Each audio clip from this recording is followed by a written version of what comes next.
Assalamualaikum warahmatullahi wabarakatuh. Pada kesempatan kali ini kita akan mendengar sebuah cerita yang mungkin bisa menjadi pelajaran bagi kita semua.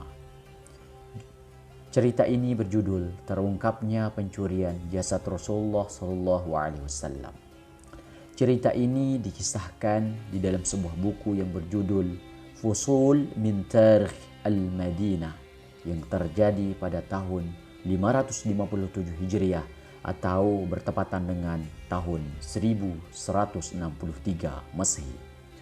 Dalam buku tersebut dikisahkan bahwa upaya pencurian jenazah Rasulullah SAW yang mulia pernah terjadi pada masa Gubernur Nuruddin Mahmud Zinki yang pada saat itu memerintah dua negara, Mesir dan Syria. Nuruddin Mahmud Zinki terkenal sebagai seorang gubernur yang sangat soleh, adil dan sangat memperhatikan masyarakatnya. Pada satu malam, ketika ia berada di Damaskus, ia bermimpi bertemu dengan Rasulullah SAW. Di dalam mimpinya, Rasulullah SAW menunjuk ke arah dua orang laki-laki kekar berwajah Eropa sambil bersabda, "Wahai Nuruddin, tolonglah aku dari dua orang ini. Wahai Nuruddin, tolonglah aku dari dua orang ini." Begitu bangun, Nuruddin kaget. Lalu ia berwudu dan sholat. Setelah itu, ia tidur kembali. Tidak lama kemudian Nuruddin pun bermimpi lagi seperti mimpinya yang pertama. Nuruddin kembali berwudu dan sholat, lalu tidur lagi. Kemudian dalam tidurnya ia bermimpi lagi dan bertemu dengan Rasulullah SAW. Sebagaimana dalam mimpi pertama dan kedua. Begitu Nuruddin bangun, ia langsung berkata kepada dirinya bahwa mimpi tadi pasti ada maknanya. Ia langsung memanggil salah satu menteri kesayangannya yang terkenal saat itu, yang terkenal kesalehannya, keadilannya. Menterinya bernama Jamaluddin Al-Musilli. Setelah Nuruddin mengemukakan mimpinya itu, lalu menterinya yaitu Jamaluddin Al-Musilli langsung berkata, "Tuanku, ini pasti ada hal-hal yang tidak diinginkan yang kini sedang terjadi di kota Madinah, tepatnya di Masjid Nabawi." Jamaluddin lalu berkata kembali, "Tuan, tolong masalah ini kita rahasiakan terlebih dahulu. Tidak boleh ada yang tahu kecuali kita berdua.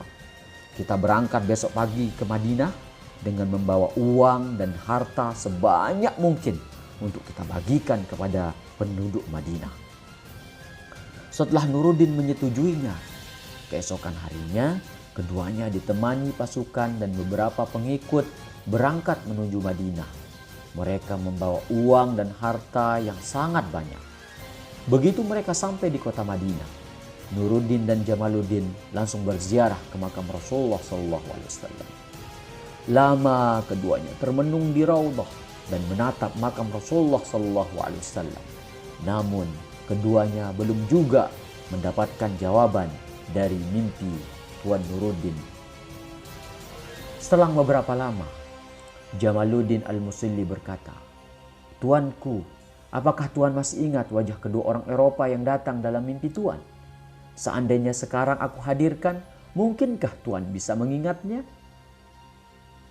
Nuruddin Mahmud Zinki menjawab, "Ya, aku pasti ingat. Aku masih terbayang dengan wajah mereka berdua. Kalau begitu, bagaimana kalau saat ini kita kumpulkan seluruh penduduk Madinah dan kita umumkan agar mereka semua hadir tanpa terkecuali. Mereka kita akan bagikan uang dan hadiah dari Tuan." Jamaluddin menegaskan, "Boleh, silahkan." Tidak lama kemudian dikumpulkan seluruh penduduk Madinah sambil mengambil uang ke hadapan Nuruddin satu persatu. Setelah selesai seluruh penduduk Madinah mengambil hadiah, Nuruddin belum mendapatkan dua laki-laki berwajah Eropa tadi. Ia lalu bertanya, "Apakah masih ada penduduk Madinah lainnya yang belum mengambil hadiah?" Di antara penduduk Madinah ada yang menjawab, "Tidak ada, Tuan. Tidak ada. Kami semua telah mengambilnya. Hanya saja memang ada dua orang tamu dari Maroko yang tidak mengambil hadiah dari Tuan. mereka tinggal di dekat Masjid Nabawi dan keduanya terkenal baik dan sangat dermawan. Nuruddin lalu berkata, panggil keduanya sekarang juga. Setelah keduanya dihadapkan kepada Nuruddin Zangki, Nuruddin begitu kaget dan setengah tidak percaya bahwa orang yang ada di hadapannya adalah orang yang ia lihat di dalam mimpinya. Nuruddin lalu berkata, siapa kalian dan apa yang kalian lakukan di Madinah ini? Keduanya menjawab, kami Muslim dari Maroko yang baru saja melakukan ibadah haji dan sekarang kami tinggal di Madinah untuk berziarah dan ingin merasa dekat dengan Rasulullah SAW. Nuruddin bertanya kembali, apakah betul kalian tidak ada niat jahat? Kedua orang Eropa tersebut menjawab, betul. Untuk apa kami berbuat dan berniat jahat? Kami hanyalah rakyat biasa yang bermaksud untuk beribadah dan ikhlas, jawab kedua orang tersebut. Setelah didesak begitu lama, keduanya tetap tidak mengaku. Akhirnya Nuruddin meminta keduanya agar ia dibolehkan berkunjung ke tempat dia tinggal di dekat Masjid Nabawi itu. Begitu sampai, Nuruddin memerintahkan pasukannya untuk menggeledah seisi rumah kedua orang tersebut. Barangkali ada hal-hal yang mencurigakan.